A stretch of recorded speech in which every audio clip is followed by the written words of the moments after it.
Oi, gente, fazendo uma atualização aqui dos nossos assuntos do dia, ainda me reportando um pouquinho ao dia de ontem, já que a gente não conversou. A gente passou o dia inteiro ontem no vai não vai do Ministério da Saúde.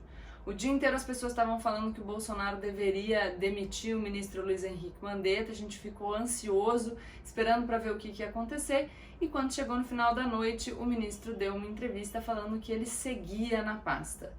Isso não significa, entretanto, que a gente deva assistir uma diminuição da tensão entre o presidente Jair Bolsonaro e o ministro da Saúde, Luiz Henrique Mandetta. Tensão, aliás, que vem escalando desde a semana passada, desde mais tempo, na verdade, mas para a gente não voltar muito no passado, acho que a gente pode lembrar de algumas coisinhas na semana passada.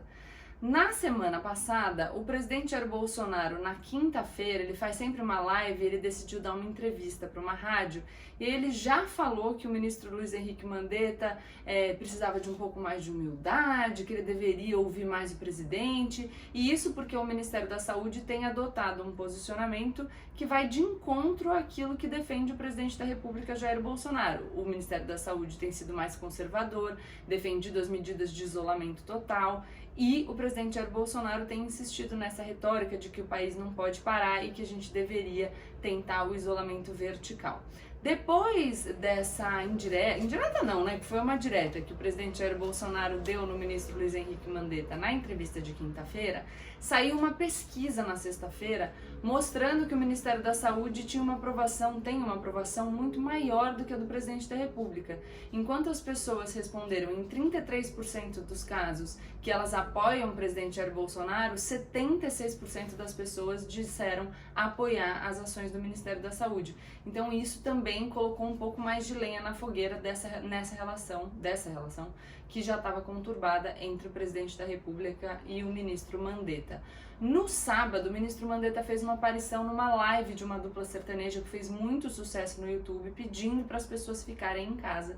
E aí no domingo, o presidente Jair Bolsonaro falou para os jornalistas, dizendo que tem pessoas no governo dele que acabam virando estrelas e que a caneta dele funcionava e que ele poderia demitir quem ele quisesse. Todo mundo, claro, entendeu que isso era um recado para o ministro Luiz Henrique Mandetta, inclusive o ministro Mandetta, porque embora na entrevista de ontem à noite ele não tenha se referido diretamente ao presidente Jair Bolsonaro, ele falou muito sobre todo o ruído da segunda-feira, o quanto isso é prejudicial para o trabalho do Ministério da Saúde. Ele chegou até a dizer que as pessoas chegaram a limpar as gavetas dele ontem e que o Ministério da Saúde precisava trabalhar, então que eles queriam um pouco de paz para trabalhar. Insiste na retórica da ciência, diz que o Ministério da Saúde vai continuar trabalhando com base em fatos, na ciência, que eles não vão abrir mão disso. Continuou falando que no Brasil hoje a única medida possível é o isolamento social horizontal e, portanto, de todo mundo, não só dos grupos de risco. Sobre essa questão do isolamento, é interessante a gente falar também que alguns países que estavam adotando medidas menos restritivas já têm mudado de ideia. Então, hoje, o primeiro-ministro do Japão já decretou um estado de calamidade, um estado de emergência, e já indicou que as pessoas devem promover o distanciamento social. Falou que se eles conseguissem diminuir o contato em 70% ou 80%, seria muito melhor e isso conseguiria achatar a curva, e essa decisão veio depois que Tóquio, num dia só, reportou 100 novos casos. A mesma coisa parece que está sendo a atitude, eles estão pensando lá na Suécia, porque a Suécia estava adotando uma medida menos restritiva, só que do sábado para o domingo, o número de mortes que foi reportado pela Suécia, que foi verificado na Suécia, superou muito dos vizinhos suecos. A Dinamarca, a Finlândia e a Noruega, que têm aplicado medidas mais restritivas de isolamento. Então a imprensa internacional também tem dito aí que a história da Suécia deve mudar e que eles devem incorporar um isolamento mais significativo. O Ministério da Saúde no Brasil, por enquanto, embora fale que a gente pode avaliar a situação de estado para estado, que aliás já é uma postura que o Ministério da Saúde vem adotando, o ministro Luiz Henrique Mandetta em outras coletivas já disse que o Brasil é muito grande, então que as realidades são diferentes, que a gente tem que prestar atenção nas particularidades dos estados para determinar as medidas de isolamento, mas que a postura mais conservadora e a postura que a gente tem que adotar é uma postura de isolamento social. Outra coisa que está gerando muito barulho é a história da cloroquina ou hidroxicloroquina, que é aquele remédio que vem sendo testado para tratar os pacientes de coronavírus. E aqui eu acho que valeria a pena fazer um vídeo todo para analisar todos os artigos que têm sido publicados aí sobre esse novo tratamento. Primeiro teve um estudo na França, depois cientistas chineses fizeram um novo estudo, agora com um grupo controle, que é um estudo que tem um pouquinho mais de certeza, mas ainda assim a comunidade científica tem dito que faltam dados. Como eu sempre falo para vocês, é um vírus novo, os dados vão chegando dia após dia, então a gente tem que lidar com as novidades sempre que elas aparecem. Os estudos eles vão se aprimorando, cada vez mais a gente vai ter certezas.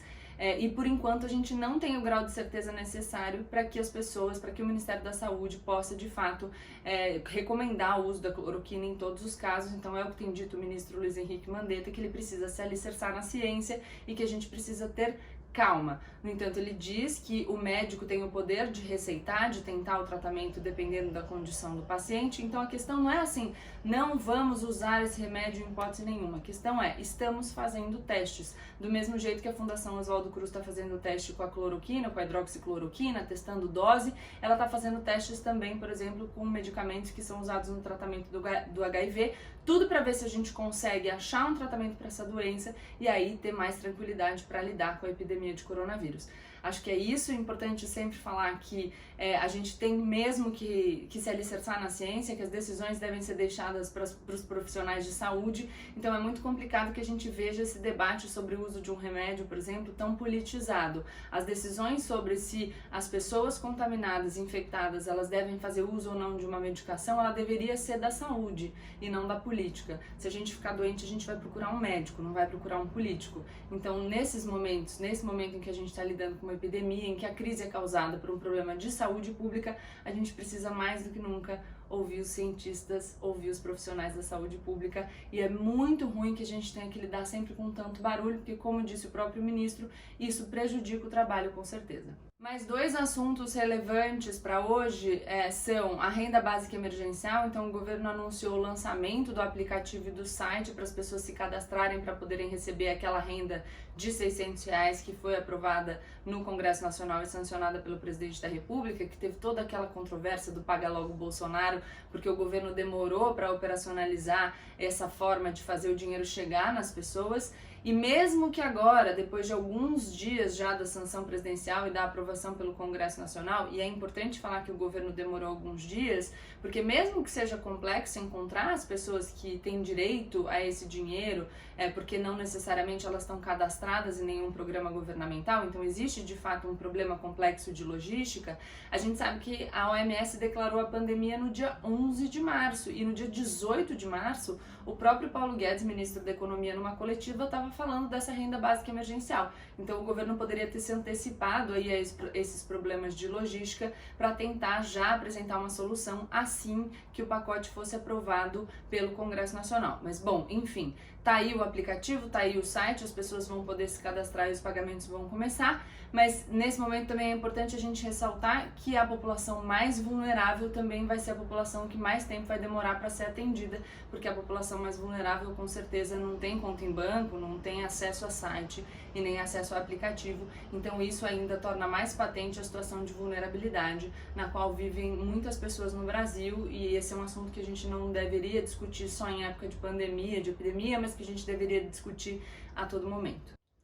Terceiro assunto do dia é aí o embate também entre o Supremo Tribunal Federal e o governo federal em torno da medida provisória 936. Como todo mundo sabe, em época de epidemia a gente também vai ter um problema gerado pela paralisação. O isolamento social faz com que as pessoas não possam ir trabalhar. E isso gera um problema para os trabalhadores que precisam manter os seus vínculos de emprego, né? Porque senão eles vão ficar numa situação de maior vulnerabilidade ainda. E para as pequenas e médias empresas que não têm caixa para continuar pagando o salário dos seus funcionários por tanto tempo. Então é um problema que o governo tem que saber como lidar em todas as frentes. A gente lembra que no passado o governo federal editou uma medida provisória que permitia a suspensão do contrato de trabalho e a consequente suspensão do pagamento de salário por até 4 meses, era a medida provisória 927, gerou maior auê nas redes sociais e o próprio presidente da República voltou atrás, e aí o governo editou uma nova medida provisória, dessa vez falando de redução de jornada e a possibilidade de suspensão do contrato de trabalho, mas com uma contraprestação aí de um pagamento de uma parcela do seguro-desemprego. O que gerou o problema com o Supremo Tribunal Federal? É porque essa redução de jornada e a suspensão do contrato de trabalho, segundo o texto da medida provisória, poderiam ser negociadas livremente entre o empregador e o trabalhador. Só que a nossa Constituição Federal diz que tudo aquilo que tiver relação com o salário do empregador tem que ser discutido por meio de acordo coletivo, então com a participação dos sindicatos. Por que a Constituição faz isso? Porque a Constituição parte do pressuposto de que o trabalhador, nessa relação com o patrão dele, ele está na condição de hipossuficiência, ele é mais fraco. Aliás, essa é a razão histórica para que surjam os sindicatos.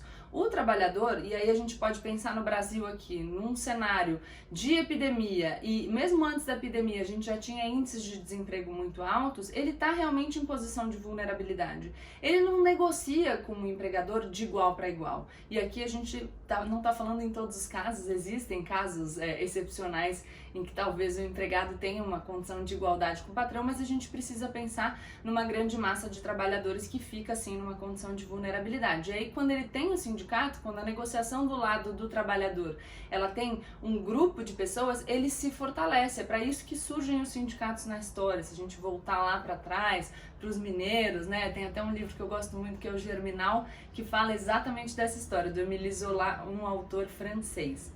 Mas tá, então o que o Supremo disse foi, o ministro Lewandowski, numa decisão monocrática, que é uma decisão dele sozinho como ministro. Ele fala, olha, eu não posso deixar que vocês cumpram, que essa medida provisória tenha vigência violando o que determina a Constituição Federal numa cláusula pétrea, porque os direitos dos trabalhadores são considerados cláusulas pétreas. As cláusulas pétreas são aquelas disposições constitucionais que não podem ser alteradas nem por emenda constitucional. Elas são rígidas, entendeu? Elas valem mais que as outras, elas são mais difíceis de alterar. E ele fala, eu não posso deixar que a medida provisória tenha vigência desse jeito. Então o que eu vou fazer é o seguinte, o patrão começa a negociação com o empregado e aí ele comunica ao sindicato. O sindicato então pode pegar a negociação e tomar a frente, ou ele tem um tempo para se manifestar, e se ele não se manifestar, patrão e empregado podem continuar com a sua negociação. Eu já li notícias, no entanto, de que o governo não gostou dessa decisão do ministro Lewandowski e de que deve interceder junto ao Supremo Tribunal Federal, tentando derrubar aí essa medida liminar para garantir a vigência da medida provisória do jeito que ela foi editada. É isso, acho que a gente tem um resumo bom do dia. Até amanhã, se tudo der certo. Beijo pra vocês.